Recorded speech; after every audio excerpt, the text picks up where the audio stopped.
Hello everyone, I Dr. Vijay Srivastav welcome you on my YouTube channel MESChem 30 Exploring Mystery of Chemistry।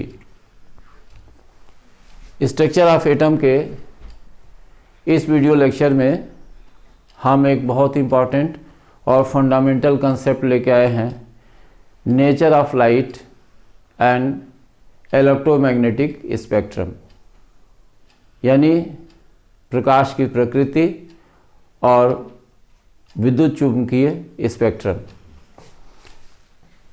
तो आज हम explain करेंगे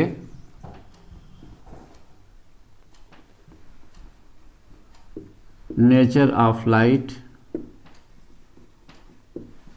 and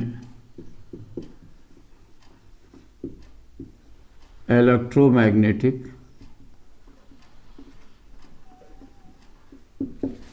spectrum.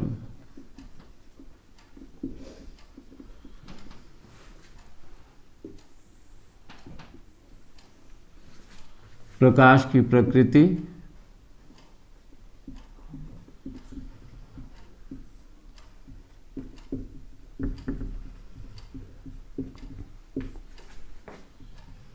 तथा विद्युत चुंबकीय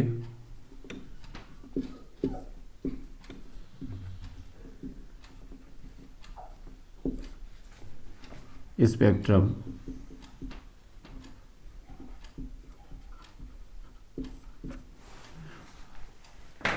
तो नेचर ऑफ लाइट के बारे में हम पहले बताना चाहते हैं आपसे। तो देखिए, जब शुरू में मैटर का इंटरेक्शन देखा गया, मैंने मैटर पर लाइट का जब इंटरेक्शन हुआ तो दो चीज़ें सामने आई। पहली बात जो सामने आई कि light is an electromagnetic wave.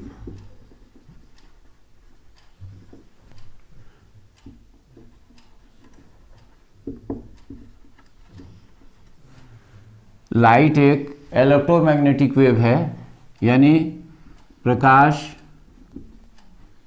एक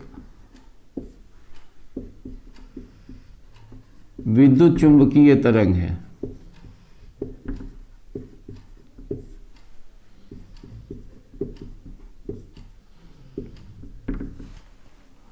और दूसरी बात जो सामने आई वो ये कि atomic spectra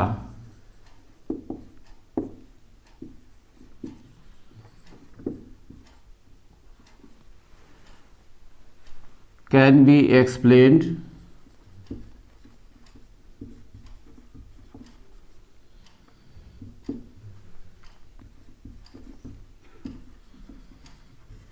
only when the electronic energy levels of atom are assumed to be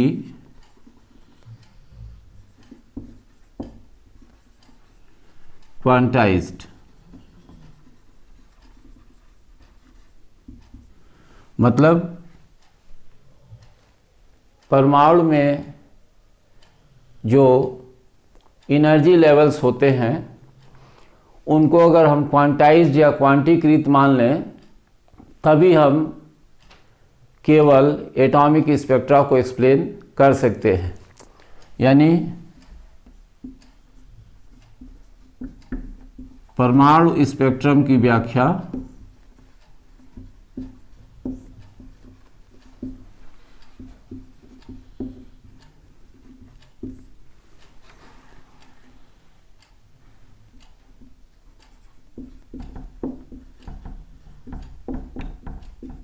electronic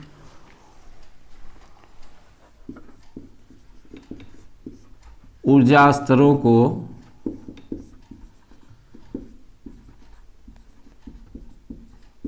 क्वांटीकृत मानकर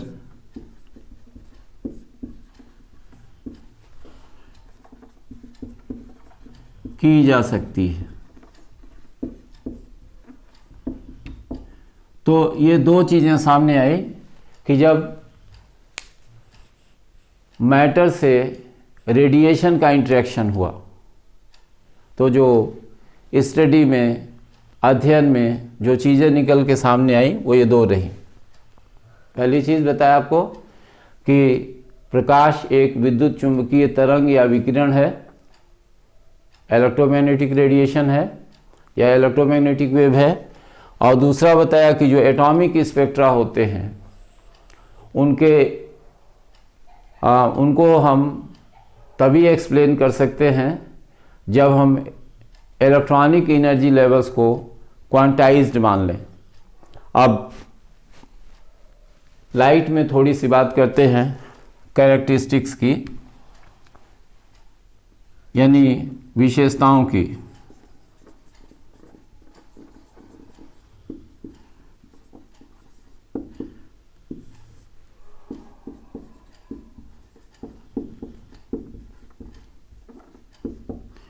तो लाइट की कैरेक्टरिस्टिक्स में हम चार की बात कर रहे हैं। पहला रिफ्लेक्शन, दूसरा रिफ्रैक्शन, तीसरा डिफ्रैक्शन और चौथा इंटरफियरेंस।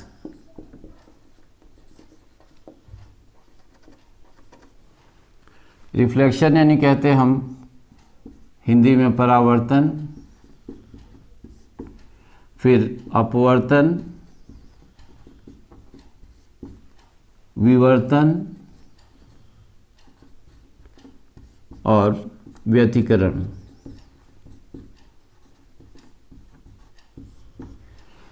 ये चार विशेषताएं लाइट की। इन दो विशेषताओं को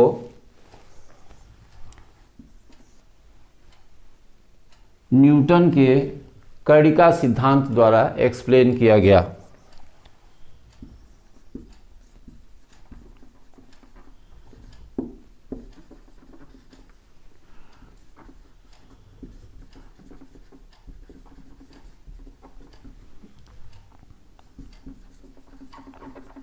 तो कार्पस्कुलर थियरी ऑफ न्यूटन।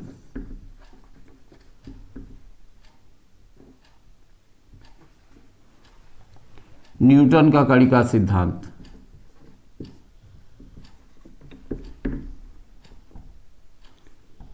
या न्यूटन के कह सकते हैं कि कणिका सिद्धांत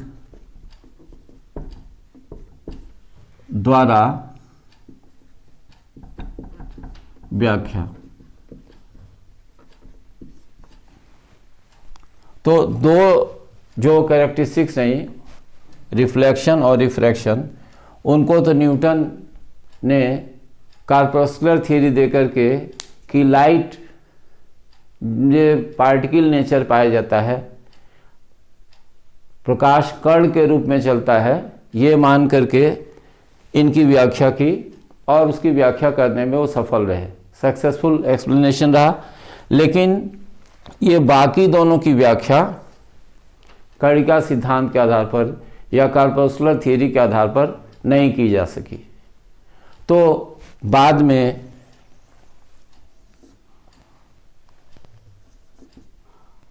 हाइजन ने एक्सप्लेन किया, यानी कह सकते हैं कि एक्सप्लेन्ड बाय हाइजन।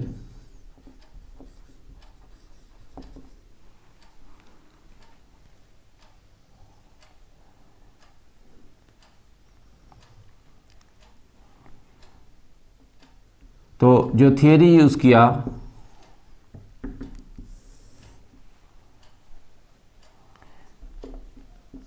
वो है वेव थियरी ऑफ लाइट।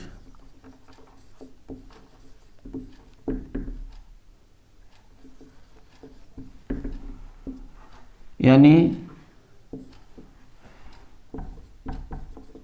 प्रकाश के तरंग सिद्धांत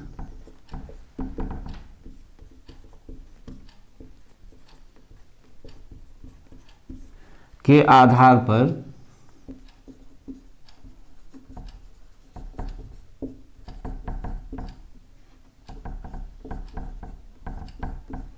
हाइगेंस द्वारा व्याख्या। तो ये बताया कि 4 कैरेक्टरिस्टिक्स लाइट की, रिफ्लेक्शन, रिफ्रैक्शन, डिफ्रैक्शन और इंटरफेरेंस। शुरू की 2 कैरेक्टरिस्टिक्स कार्पस्कुलर थियरी के बेसिस पर एक्सप्लेन की गई, और जब इससे बाकी 2 कैरेक्टरिस्टिक्स एक्सप्लेन नहीं हो पाई तो हाइगन ने लाइट की वेव थ्योरी के बेसिस पर इनको एक्सप्लेन किया। और आपको बताएं कि उस समय भी हाइगन के दिमाग में बात थी कि लाइट के ट्रैवल करने के लिए सन से जो रेडिएशन अर्थ तक आता है या दूसरे प्लैनेट्स तक जाता है, वो ट्रैवलिंग जो होती है वो किसी न किसी मीडियम के माध्यम से ही होगी। कोई न कोई मीडियम चाहिए उनकी ट्रैवलिंग के लिए। तो माना कि अर्थ के बाहर जो वैक्यूम है उसमें एक मीडियम है ईथर। तो हाइपोथेटिकल मीडियम इमेजिन किया और उसको मानते हुए उन्होंने व्याख्या किया। बाद में पता चला कि ऐसा कोई मीडियम होता नहीं है। तो ये बताया कैरेक्टरिस्टिक्स के बारे में। अब हम वापस आते हैं लाइट के इलेक्ट्रोमैग्नेटिक वेव नेचर के बारे में। तो अब स्टार्ट कर रहे हैं हम nature of light as electromagnetic wave.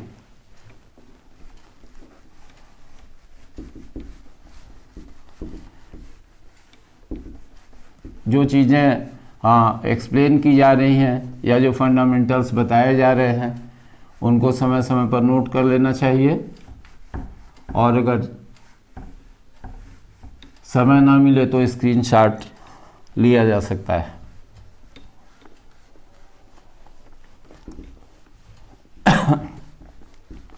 तो अब हम बात करेंगे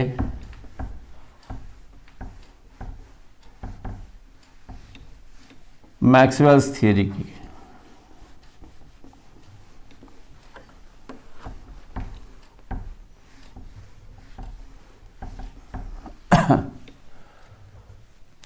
तो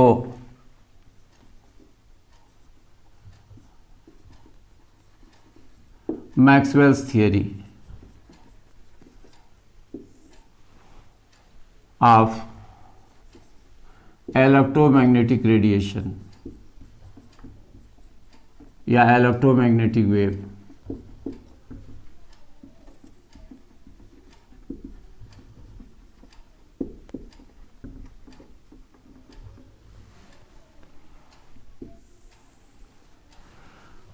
मैक्सवेल का विद्युत चुंबकीय विकिरण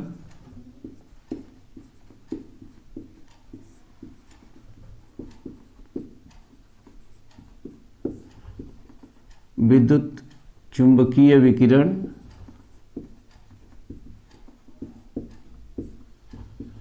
या तरंग का सिद्धांत।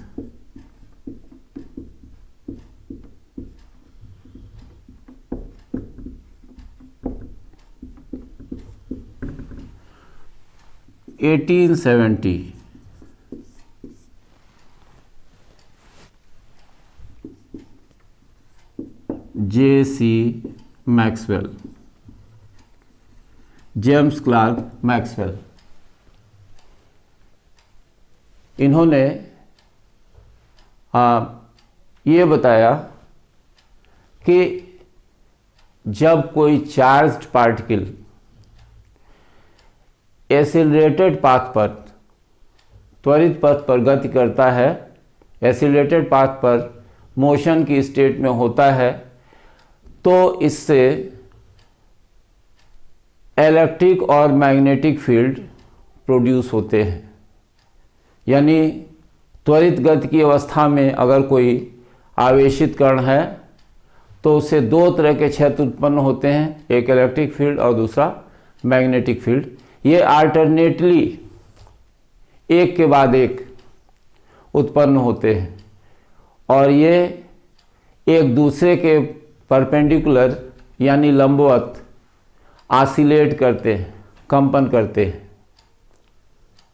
तो ये बताया कि ये दोनों फील्ड्स ऑसिलेट करते हैं, कंपन करते हैं एक दूसरे के लंबवत, एक दूसरे के परपेंडिकुलर, और ये दोनों लाइट के डायरेक्शन ऑफ प्रोपेगेशन यानी प्रकाश की गति जिस दिशा में होती है, प्रकाश जिस दिशा में संचरित होता है उसके परपेंडिकुलर होते हैं, यानी ये तीनों आपस में एक दूसरे के लंबवत होते हैं।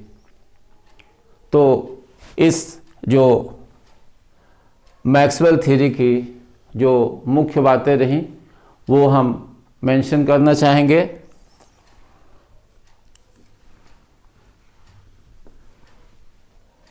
कि इलेक्ट्रोमैग्नेटिक वेव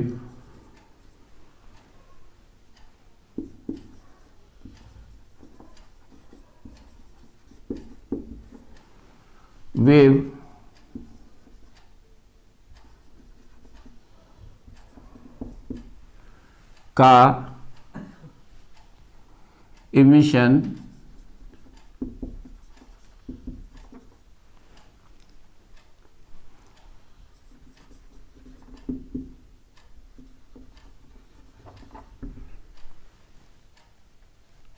कंटिन्यूअस होता है, यानी वेव जो होती है वो लगातार निकलती रहती है, तथा एब्जॉर्प्शन भी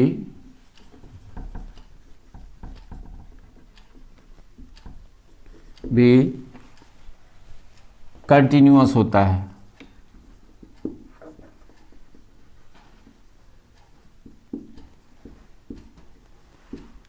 यानी हम कह सकते हैं कि जो इलेक्ट्रोमैग्नेटिक वेव्स होती हैं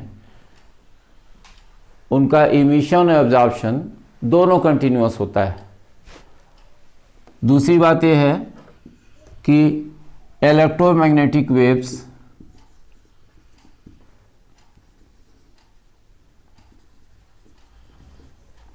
में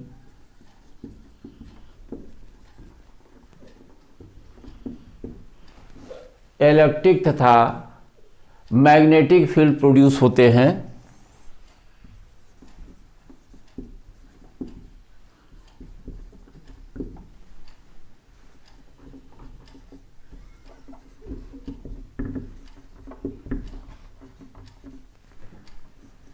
जो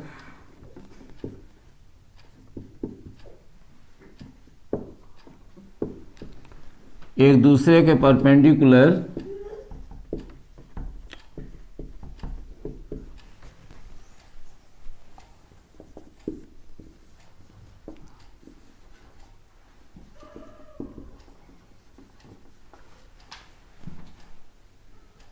ऑसिलेट करते हैं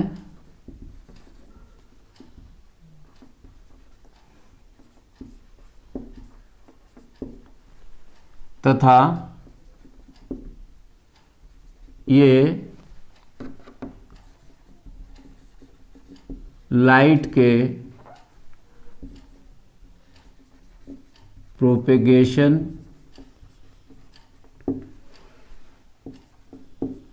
के पाथ के भी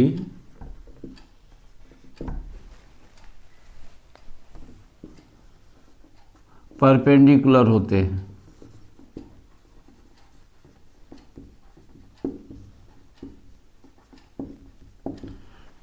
मतलब इसका यह है कि इलेक्ट्रोमैग्नेटिक वेव्स जब ट्रैवल करती हैं किसी पर्टिकुलर डायरेक्शन में तो उसके परपेंडिकुलर इलेक्ट्रिक फील्ड भी प्रोड्यूस होता है और मैग्नेटिक फील्ड भी प्रोड्यूस होता है। ये तीनों म्यूचुअली परपेंडिकुलर होते हैं, मतलब तीनों आपस में एक दूसरे के लंबवत होते हैं। यानी direction of propagation, electric field और मैग्नेटिक फील्ड, इनमें से किन्हीं दो को देखें तो एक दूसरे के परपेंडिकुलर होते हैं। तीसरी बात जो है, इलेक्ट्रोमैग्नेटिक वेव की वेलोसिटी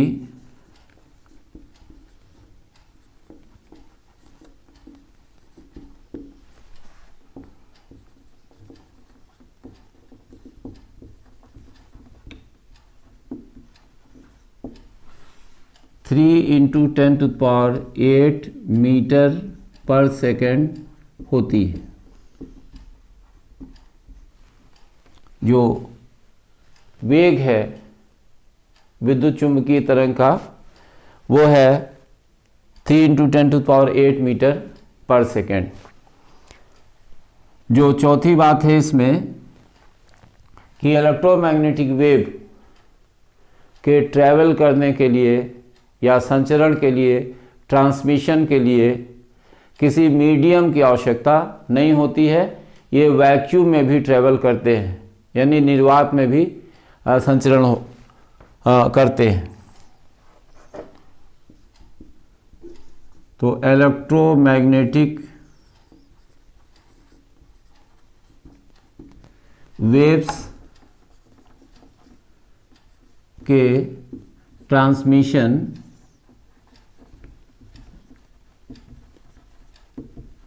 यानी संचरण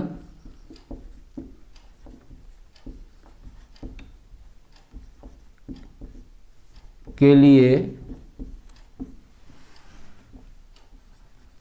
मीडियम की आवश्यकता नहीं होती है।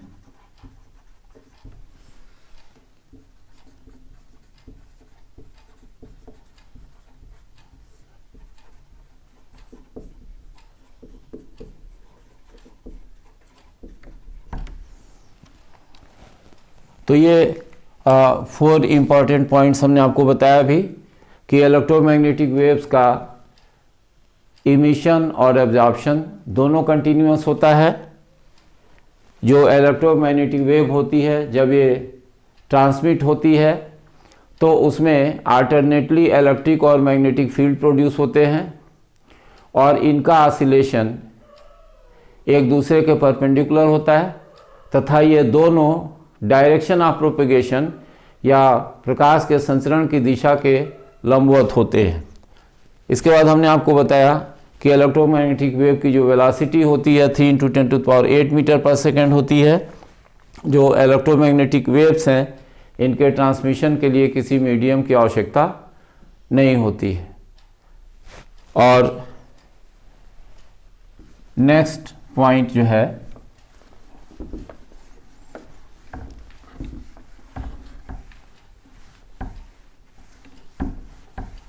इलेक्ट्रोमैग्नेटिक रेडिएशंस फ्रीक्वेंसी और वेवलेंथ के आधार पर डिफरेंट टाइप्स के होते हैं।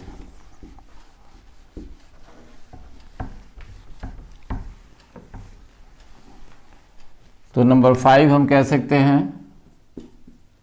कि इलेक्ट्रोमैग्नेटिक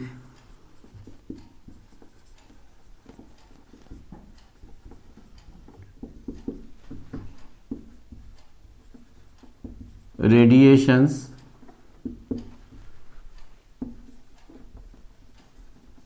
फ्रीक्वेंसी यानी आवृत्ति या वेवलेंथ यानी तरंग दैर्ध्य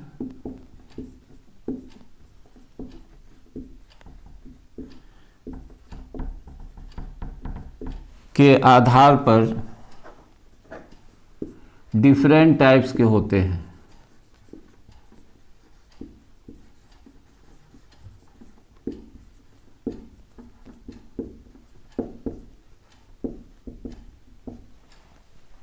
इन्हें अगर हम अरेंज करें या तो फ्रीक्वेंसी के डिक्रीजिंग ऑर्डर में या वेवलेंथ के इंक्रीजिंग ऑर्डर में तो हमको इलेक्ट्रोमैग्नेटिक स्पेक्ट्रम प्राप्त होता है। इन्हें न्यू यानी फ्रीक्वेंसी या लैम्डा यानी वेवलेंथ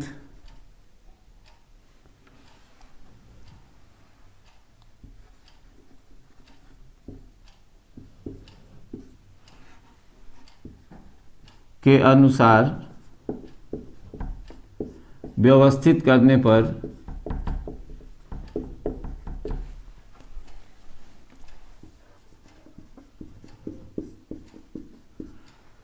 इलेक्ट्रोमैग्नेटिक स्पेक्ट्रम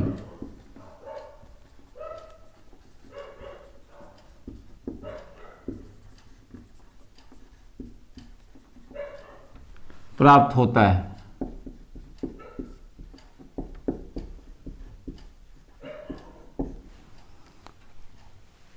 अब बात करेंगे कि जो इलेक्ट्रोमैग्नेटिक स्पेक्ट्रम है या विद्युत चुम्बकीय स्पेक्ट्रम है, इसको अगर हम फ्रीक्वेंसी के डिक्रीजिंग ऑर्डर में, मैंने घटते हुए क्रम में, या वेवलेंथ या तरंग दैर्ध्य के इंक्रीजिंग ऑर्डर में अरेंज करें, तो जो डिफरेंट रीजन्स या क्षेत्र इसमें मिलते हैं उनका क्रम हम आपको बता रहे हैं कि क्या होता है। तो यहाँ हम मेंशन कर रहे हैं इलेक्ट्रोमैग्नेटिक स्पेक्ट्रम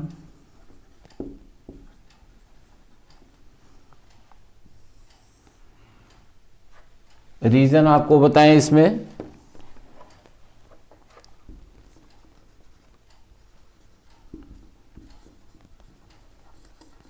कॉस्मिक रेज, फिर गामा रेज, फिर एक्स रेज,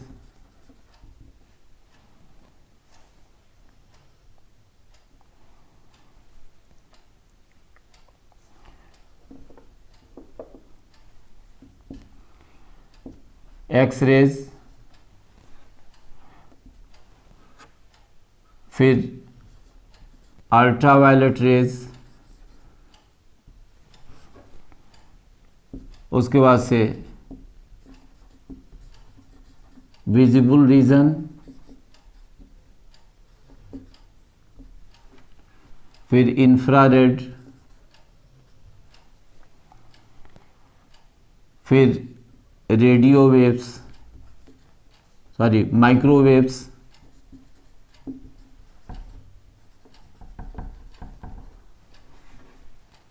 फिर रेडियो वेव्स, और फिर लॉन्ग रेडियो वेव्स। तो ये ऑर्डर हमने लिखा है। अगर इनको आप देखें, इस तरह से मेंशन करें तो कह सकते हैं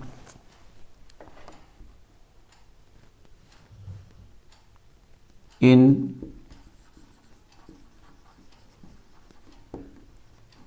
decreasing order of frequency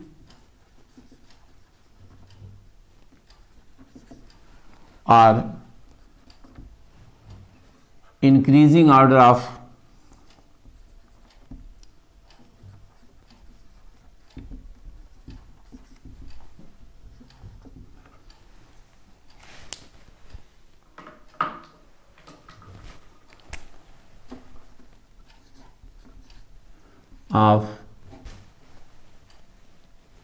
wavelength।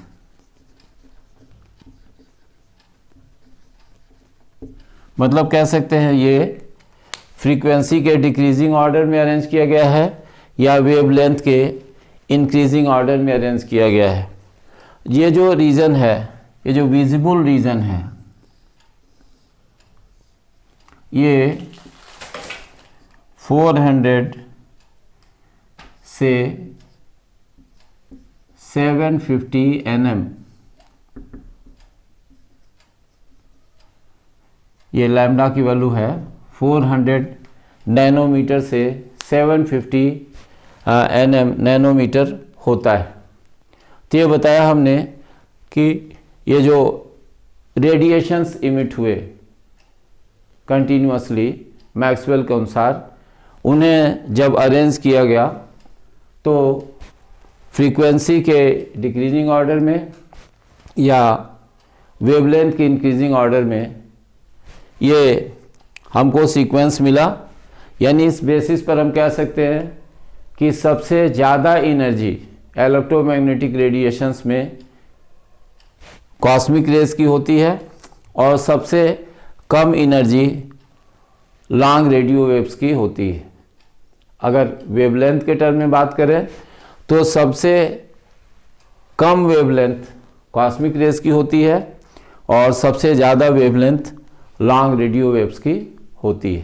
तो ये हमने आपको बताया कि जो मैक्सवेल की थ्योरी रही इलेक्ट्रोमैग्नेटिक रेडिएशन या वेव की, उसकी इम्पॉर्टेंट कैरेक्टरिस्टिक्स क्या है।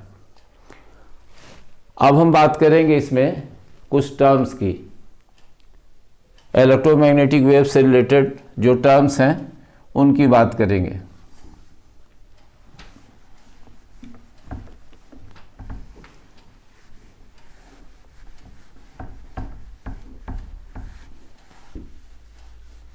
टर्म्स बताने के पहले थोड़ा सा हम ये जो विजिबल रीजन है स्पेक्ट्रम का, इसको थोड़ा क्लियर करें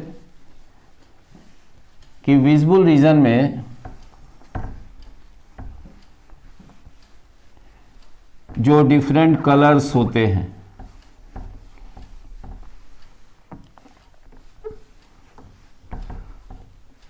उन कलर्स का जो आर्डर होता है वो क्या होता है।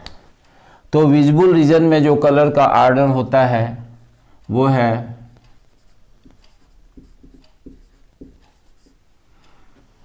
विबग्योर, यानी violet, indigo, blue, green, yellow, orange और रेड। तो ये है, इसमें जो वायलेट कलर है इसकी जो फ्रीक्वेंसी होती है वो सबसे ज़्यादा होती है, रेड कलर की फ्रीक्वेंसी इनमें सबसे कम होती है और जो वेवलेंथ होती है वो वायलेट कलर की सबसे कम होती है और रेड कलर की सबसे ज़्यादा होती है। तो इसे एक्सप्लेन करते हैं, जब हीट करते हैं किसी आयरन रॉड को, तो आयरन रॉड पहले डल रेड कलर की होती है, यानी ज़्यादा वेवलेंथ की रेडिएशन इमिट होती है, यानी फ्रीक्वेंसी कम होती है। जब शुरू में हीट करते हैं तो एनर्जी कम रहती है उसकी, रेडिएशन में भी एनर्जी कम होती है, यानी वेवलेंथ ज़्यादा होती है। तो डल रेड कलर, फिर रेड कलर, फिर उसके बाद से जब सारे इमिशंस होने लगते हैं तो लगभग वाइट, और बाद में जब बहुत ज़्यादा हीट कर लेते हैं तो ये वायलेट कलर का हो जाता है।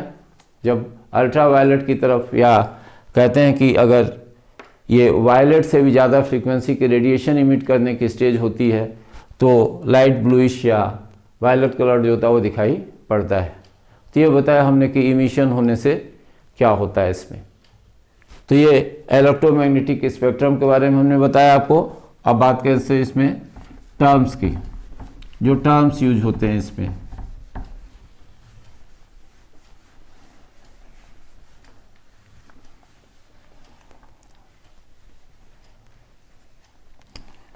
टर्म्स में फ्रीक्वेंसी,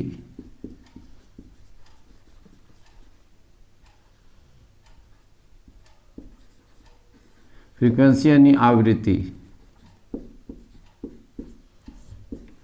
तो कह सकते हैं आवृत्ति का मतलब इसे ये न्यू से रिप्रेजेंट कर रहे हैं,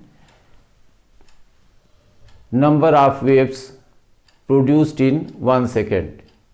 1 सेकेंड में जितनी वेव्स प्रोड्यूस होती हैं या किसी पॉइंट से 1 सेकेंड में जितनी वेवलेंथ्स पास हो जाती हैं वो कहलाती है फ्रीक्वेंसी। दूसरा है वेवलेंथ, यानी तरंग दैर्ध्य।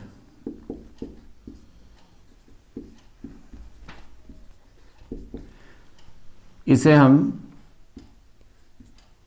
लैम्डा से रिप्रेजेंट करते हैं। तो कहते हैं कि 2 कंसेक्यूटिव क्रेस्ट या 2 कंसेक्यूटिव ट्रोज के बीच की जो डिस्टेंस होती है वो लैम्डा या तरंगदैर्घ्य कहलाती है। तो क्रेस्ट या ट्रोज का मतलब हम थोड़ा सा रिप्रेजेंटेशन से दिखा सकते हैं। अगर ऐसे ट्रैवलिंग दिखाएं किसी वेव की,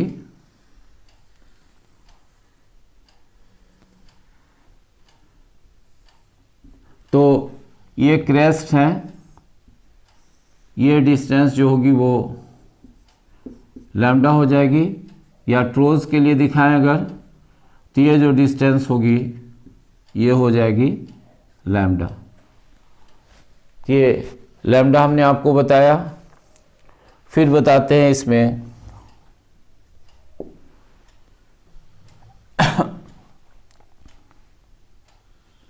वेव नंबर।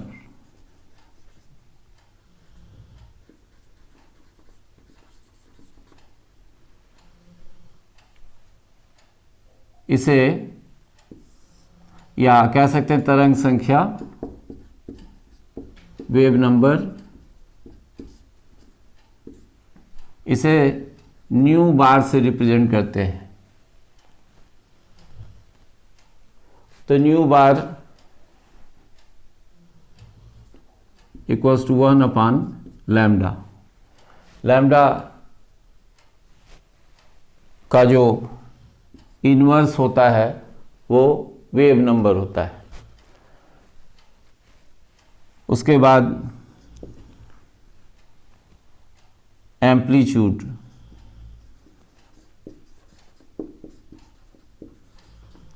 यानी आयाम। तो जो एम्पलीट्यूड है,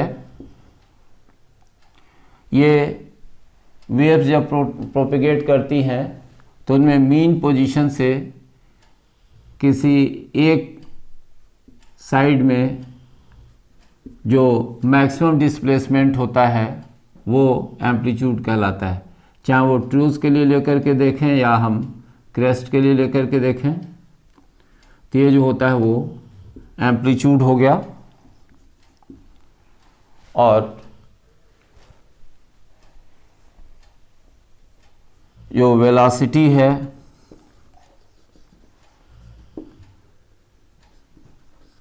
यानी जो वेग है, इसे हम c से रिप्रेजेंट करते हैं।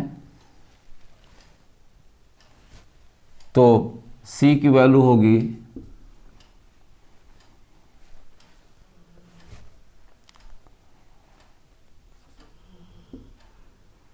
New into lambda. तो इस तरह से हमने आपको बताया कि जो इम्पोर्टेंट टर्म्स हैं इसमें क्या है। अब जो ये थियरी रही, इसने बहुत सारी चीज़ों को तो एक्सप्लेन कर दिया। लाइट की जो कैरेक्टरिस्टिक्स हैं बहुत इंपॉर्टेंट, उनको एक्सप्लेन किया। लेकिन जो चीज़ें एक्सप्लेन नहीं हो पाई मैक्सवेल थियरी से, हम उनकी बात करेंगे। यानी ड्रॉबैक्स की बात करें या लिमिटेशंस की बात करें मैक्सवेल थियरी की, तो आपको बताएं कि 3 इम्पॉर्टेंट लिमिटेशंस मैक्सवेल थियरी के।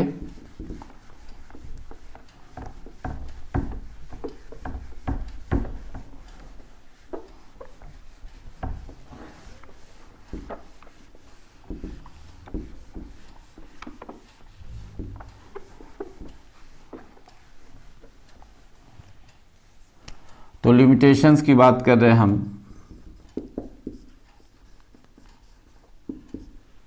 लिमिटेशंस यानी जो सीमाएं हैं इसकी, या कह सकते हैं कि कमियां क्या रहीं थियरी की। ये थियरी 3 चीज़ों को एक्सप्लेन नहीं कर पाई। वो है ब्लैक बॉडी रेडिएशन, यानी कृष्णिका विकिरण।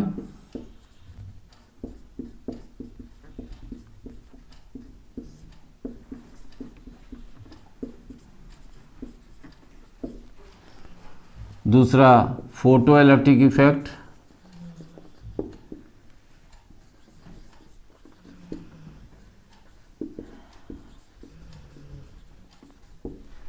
प्रकाश वैद्युत प्रभाव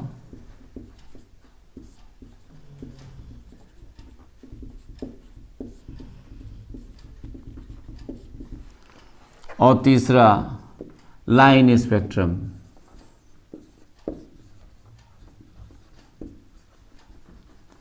यानी कह सकते हैं रेखीय spectrum.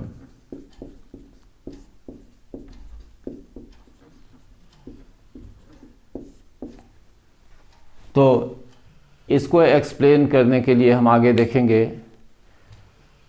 Max Planck's quantum theory of radiation.